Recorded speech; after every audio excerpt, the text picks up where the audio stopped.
Hi friends, welcome to my channel. അപ്പോൾ ഇന്ന് നമ്മൾ ഡിസ്കസ് ചെയ്യാൻ പോകുന്നത് വെഹിക്കിൾ ലോണിനെ കുറിച്ചാണ്. അപ്പോൾ ഈ വെഹിക്കിൾ ലോൺ വണ്ടി വാങ്ങിക്കാൻ പോകുന്ന നിങ്ങൾക്ക് എല്ലാവർക്കും വെഹിക്കിൾ ലോണിനെ കുറിച്ച് ഇത്രയും ഡീറ്റെയിൽ ആയിട്ട് അറിയണമെന്നില്ല. അതുകൊണ്ട് തന്നെ കുറേ ആൾക്കാരുടെ ഡൗട്ടും കൂടിയാണ്. കാരണം സച്ചു ഇപ്പോൾ ചോദിച്ച് വെഹിക്കിൾ ലോണിനെ കുറിച്ച് സത്യമായിട്ട് എനിക്കറിയില്ല എന്ന് പറഞ്ഞു തരുമെന്ന്. അപ്പം ഞാൻ എൻ്റെ അറിവ് വെച്ചിട്ട് വെഹിക്കിൾ ലോണിനെ കുറിച്ചിട്ട് ഡീറ്റെയിൽ ആയിട്ട് ഞാൻ പറയാൻ പോവുകയാണ്. എല്ലാവരും അവസാനം വരെ കേൾക്കുക. സബ്സ്ക്രൈബ് ചെയ്യാത്തവർ ഇപ്പോൾ തന്നെ സബ്സ്ക്രൈബ് ചെയ്യുക. അപ്പോൾ എനിക്കും ഭയങ്കര ഉഷാറായിരിക്കും പറയാനായിട്ട്. അപ്പോൾ വെഹിക്കിൾ ലോണിനെ കുറിച്ച് നിങ്ങൾ മനസ്സിലാക്കേണ്ട കാര്യം എന്താണെന്ന് വെച്ചിട്ടുണ്ടെങ്കിൽ, നമ്മൾ വണ്ടി പോയി നോക്കി, വണ്ടി ഇഷ്ടപ്പെട്ടു, എല്ലാം നല്ല വണ്ടിയാണ്, എല്ലാം ഓക്കെയാണ്, വണ്ടിക്ക് ഫുൾ കവർ ഇൻഷുറൻസ് ഉണ്ടോ എന്നുള്ളത് ഫസ്റ്റ് ശ്രദ്ധിക്കുക. ഈ ഫുൾ കവർ ഇൻഷുറൻസ് ഉണ്ടെങ്കിൽ മാത്രമാണ് ഈ ലോൺ ചെയ്യുന്ന കമ്പനികൾ, അതായത് HDFC ആണെങ്കിലും ഇൻഡസ്ഇൻഡ് ബാങ്ക് ആണെന്നുണ്ടെങ്കിലും നമ്മുടെ ചോളമണ്ഡലം ഫിനാൻസ് ആണെന്നുണ്ടെങ്കിലും മഹീന്ദ്ര ഫിനാൻസ് ആണെന്നുണ്ടെങ്കിലും ശ്രീറാം ഫിനാൻസ് ആണെങ്കിലും ഏത് ബാങ്ക് ആണെങ്കിലും ഫുൾ കവർ ഇൻഷുറൻസ് ഉണ്ടെങ്കിലാണ് നമുക്ക് ലോൺ തരുള്ളൂ.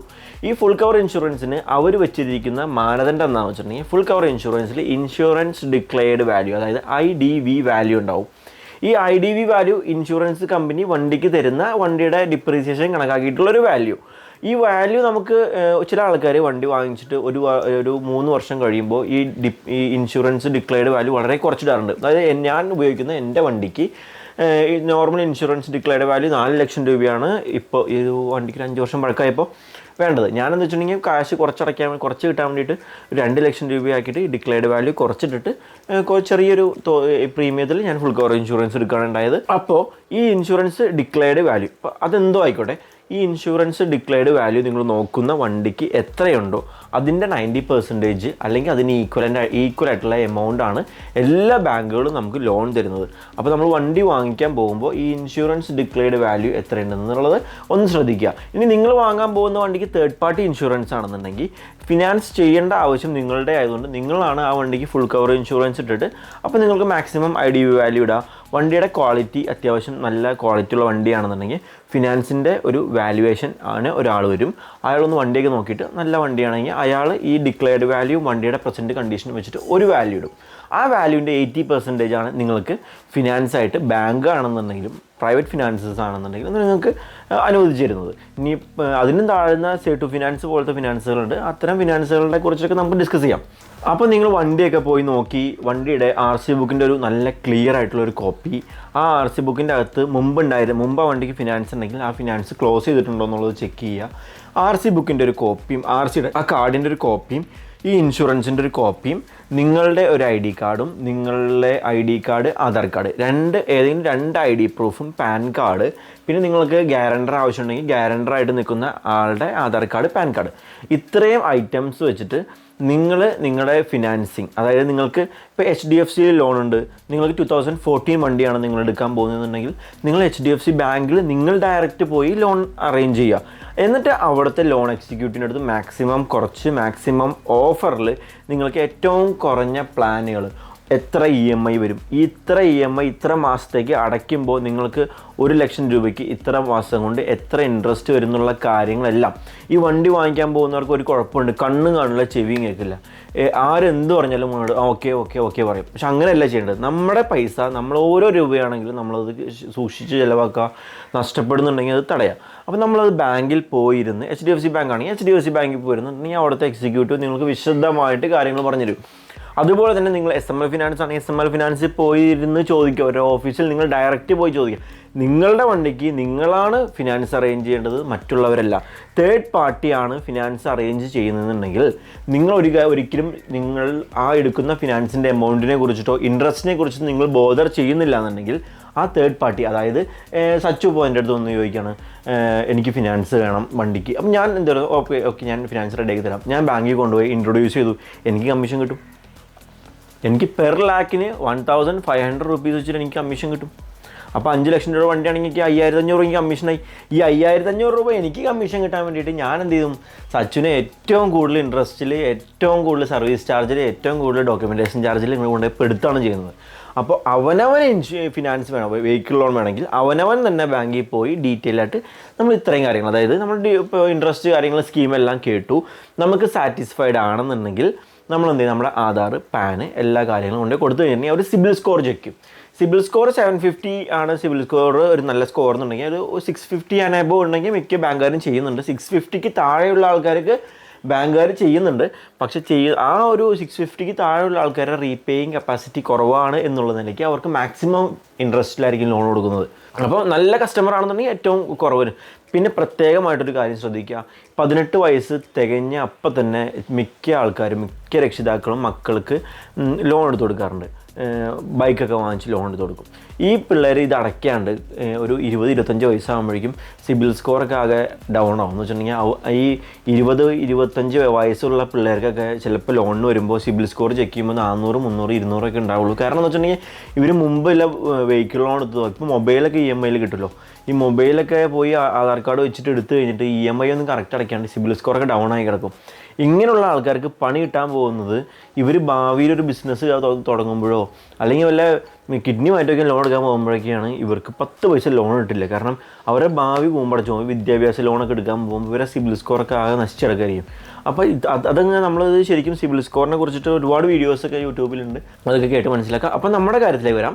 അപ്പോൾ സിബിൽ സ്കോർ അനുസരിച്ചിട്ട് നമുക്ക് സിബിൽ സ്കോർ എത്രയാണെന്ന് ചെക്ക് ചെയ്യും, എത്ര വരെ ലോൺ കിട്ടുമെന്ന് ചെക്ക് ചെയ്യും. നമ്മുടെ വണ്ടിയുടെ RC ബുക്കും ഈ ഇൻഷുറൻസിൻ്റെ കോപ്പി IDVയിലുള്ള വാല്യൂ വെച്ചിട്ട് വണ്ടി ഇൻസ്പെക്ഷൻ ചെയ്തിട്ട് എത്ര രൂപ വരെ വണ്ടിക്ക് ഫിനാൻസ് കിട്ടുമെന്നുള്ള കാര്യം അവർ പറയും. അതിന് ശേഷം നമ്മൾ എന്ത് ചെയ്യുക, ഇത് ഫിനാൻസ് അപ്രൂവലായി കഴിഞ്ഞതിന് ശേഷം നമ്മുടെ കയ്യിലുള്ള ബാക്കി പേയ്മെൻറ്റ് കൊണ്ട് കൊടുക്കുക, വണ്ടി എടുക്കുക.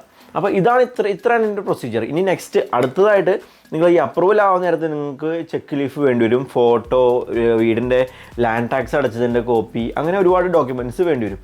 അപ്പോൾ വെഹിക്കിൾ ഫിനാൻസ് യൂസ്ഡ് കാറിന് ഇപ്പോൾ ഏറ്റവും കുറവ് ഇൻട്രസ്റ്റ് റേറ്റ് എവിടെയാണെന്നുള്ളത് നിങ്ങൾ അന്വേഷിക്കുക. അപ്പോൾ അന്വേഷിച്ചിട്ട് ഈ ലോൺ ചെയ്യുമ്പോൾ 1 ലക്ഷം രൂപയ്ക്ക് ലോൺ ചെയ്താലും 5 ലക്ഷം രൂപയ്ക്ക് ലോൺ ചെയ്താലും ഈ പ്രോസസ്സിങ് ഫീസ് എന്ന് പറയുന്ന ഫീസും ഡോക്യുമെൻറ്റേഷൻ ചാർജ് എന്ന് പറയുന്ന ചാർജൊക്കെ ഈക്വൽ ആയിരിക്കും. അപ്പോൾ അതുകൊണ്ട് ചെറിയ എമൗണ്ട്, ഒരു 1 ലക്ഷം രൂപയ്ക്കോ 2 ലക്ഷം രൂപയ്ക്കോ 2010 മോഡല് 2010 മോഡല് ഓൾട്ടോ എടുക്കാൻ വേണ്ടിയിട്ട് ഒരാൾക്ക് ലോൺ വേണം. ഒരു സിമ്പിളാണ് പറയണ്ടേ, ഇത് വെച്ചിട്ട് നിങ്ങൾ ബാക്കി ഞാൻ പറയാൻ വന്ന എൻ്റെ മനസ്സിലുള്ളത് നിങ്ങൾ കാൽക്കുലേറ്റ് ചെയ്തെടുക്കണേ. അപ്പോൾ 2010 മോഡൽ ഓൾട്ടോയ്ക്ക് ഒരാൾക്ക് ലോൺ വേണം. IDV വാല്യൂ 1 ലക്ഷം രൂപയുണ്ട്. അതിന് ആ വണ്ടിക്ക് 80,000 രൂപ ലോൺ കിട്ടും. ഞാനൊരു ബാങ്കിൽ പോയി, ഞാൻ PBBD ബാങ്കിൽ പോയി.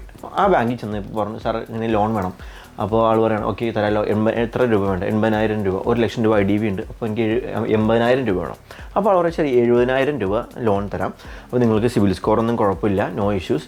അപ്പോൾ ഞാൻ ബാക്കി എമൗണ്ട്, അതായത് വണ്ടിക്ക് എൻ്റെ അത് കസ്റ്റമർ 1.5 ലക്ഷം രൂപ പറഞ്ഞു, ബാക്കി എമൗണ്ട് ഞാൻ കയ്യിൽ നിന്ന് കൊടുക്കാം, ലോൺ ഇടാം. അപ്പോൾ എനിക്ക് വരുന്ന 4,000 രൂപയോളം ഫിനാൻസ് ആഡ് ചെയ്യാനുള്ള ചാർജ്, 750 രൂപ വാല്യുവേഷൻ ആൾ വന്ന് നോക്കാനുള്ള ചാർജ്, പിന്നെ ഡോക്യുമെൻറ്റേഷൻ ചാർജ്, പ്രോസസ്സിങ് ചാർജ്, അങ്ങനെ ഏകദേശം 10,000 റുപ്പീസോളം എനിക്ക് നഷ്ടമാണ്. പിന്നെ എന്നെ ഇൻട്രൊഡ്യൂസ് ചെയ്തത് സച്ചുവിന് ഒരു 1,500 കമ്മീഷൻ, എനിക്ക് 14% എനിക്ക് ഇൻട്രസ്റ്റ്, അങ്ങനെ ഒരുപാട് റേറ്റ് വന്നുണ്ട്.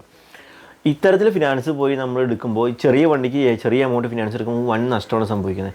ശരിക്കും അങ്ങനെ ഫിനാൻസ് ഇട്ടെടുക്കാൻ നിങ്ങൾ വണ്ടി എടുക്കാൻ ഉദ്ദേശിക്കുന്നുണ്ടെങ്കിൽ നിങ്ങൾ ഏറ്റവും ബെറ്റർ ഐഡിയ എന്ന് പറഞ്ഞിട്ടുണ്ടെങ്കിൽ 2014-15 മോഡൽ, ഇപ്പോൾ ചെറിയ വണ്ടിയാണെങ്കിൽ ആ സെഗ്മെൻറ്റിൽ വരുന്ന ഏറ്റവും പുതിയ നല്ല ക്വാളിറ്റിയുള്ള നല്ല കണ്ടീഷനുള്ള നല്ല വണ്ടി നിങ്ങൾക്ക് നോക്കിയിട്ട് അതിന് മാക്സിമം IDV ഉള്ള വണ്ടി, മാർക്കറ്റ് വിലയിൽ ഏകദേശം IDV വരുന്ന വണ്ടി നോക്കിയിട്ട് ആ വണ്ടിക്ക് ഏതെങ്കിലും നാഷണലൈസ്ഡ് ബാങ്കിൽ നിങ്ങൾക്ക്, ഇപ്പോൾ ഉദാഹരണം പറയുകയാണെങ്കിൽ HDFC പറയാം.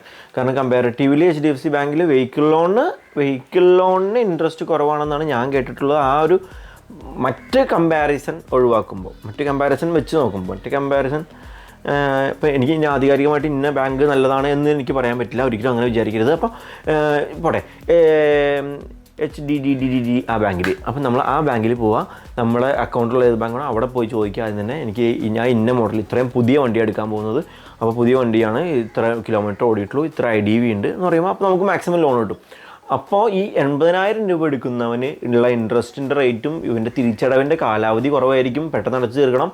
മറ്റേ വണ്ടിക്ക് 2 ലക്ഷം രൂപ ലോൺ കിട്ടിക്കഴിഞ്ഞാൽ അതിൻ്റെ അടവും കാര്യങ്ങളും വെച്ച് നോക്കുമ്പോൾ വണ്ടിയുടെ ബേസ് വാല്യൂ, അതായത് മൂല്യത്തിൽ വ്യത്യാസം വരുന്നില്ല, പക്ഷേ ഇൻട്രസ്റ്റ് റേറ്റും കാര്യങ്ങളൊക്കെ ഏകദേശം സെയിം ആയിട്ട് വരും. ഈ financing second hand vehicle financing എന്ന് പറയുന്നത് ഒരുപാട് ചീറ്റിങ് നടക്കുന്നത്.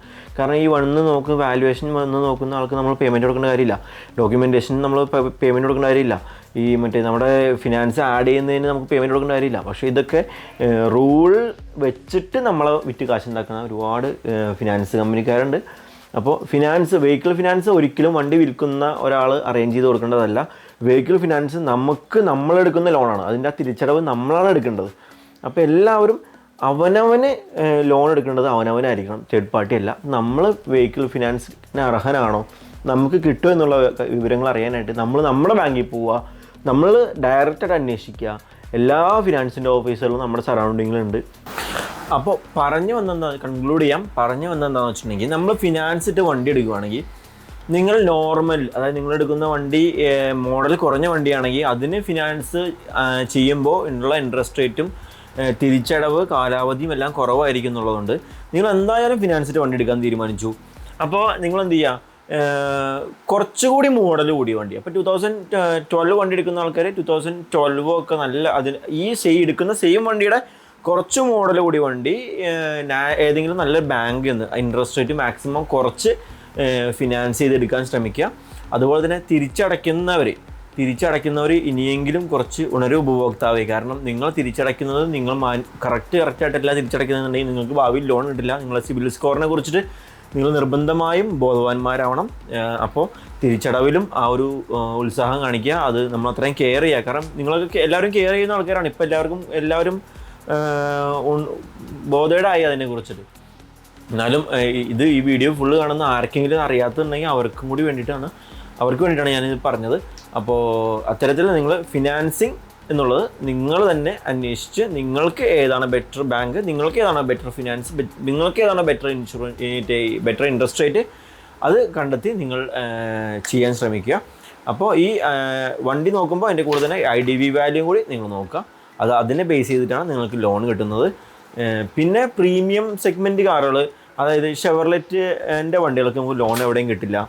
ടാറ്റയുടെ വണ്ടികൾ, പഴയ ഇപ്പോൾ ഇറങ്ങുന്ന ആ ഒരു റെവല്യൂഷനിലുള്ള വണ്ടികളല്ലാണ്ട് ഇതിന് മുമ്പത്തെ വണ്ടികൾക്കൊന്നും ലോൺ കിട്ടില്ല. അങ്ങനെ കുറച്ച് ലോൺ കിട്ടാത്ത കമ്പനി, റെനോൾട്ടിൻ്റെ നിർത്തിപ്പോയ മോഡൽ വണ്ടികൾക്ക് ലോൺ കിട്ടില്ല. അപ്പോൾ അങ്ങനെ കുറേ ലോൺ കിട്ടാത്ത ടൈപ്പ് വണ്ടികളുണ്ട്.